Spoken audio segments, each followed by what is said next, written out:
रोहित स्वामी sir. अलीकडच्या काळामध्ये सरकारने अनेक योजनांच्या घोषणा केल्या. त्यामध्ये हर घर नल हर घर जल ही पायाभूत सुविधा पाणी पुरवठ्याची मिळणारी योजना आखली. संपूर्ण देशभर राज्य आणि केंद्राच्या माध्यमातून ही योजना राबवली जात आहे 2022 पासून.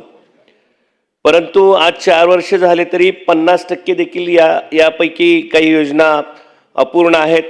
माझ्या मतदारसंघातील जलजीवन मिशन अंतर्गत अनेक योजना विविध कारणासाठी रखडलेल्या आहेत. माकणी व 15 गावे ही योजना जवळपास पूर्ण आहे. परंतु पाणी पुरवठा खातं आणि विद्युत विभाग 76 लाखाचा वीज बिलाचा प्रश्न त्या ठिकाणी तांत्रिक अडचणीमुळे अडकलेला आहे आणि योजना पूर्ण असून काही तांत्रिक अडचणीमुळे ही योजना कार्यान्वित होऊ शकत नाही. त्याच पद्धतीनं येणेगूर व पाचखेडी योजना देखील अशाच तांत्रिक अडचणीमुळे रखडलेली आहे. मी आपल्या वतीनं या ठिकाणी शासनाला विनंती करू इच्छितो की या योजनातल्या ज्या तांत्रिक अडचणी आहेत त्या लवकरात लवकर दूर करून मतदारसंघातील लोकांना या योजनांचा लाभ मिळवून द्यावा. धन्यवाद.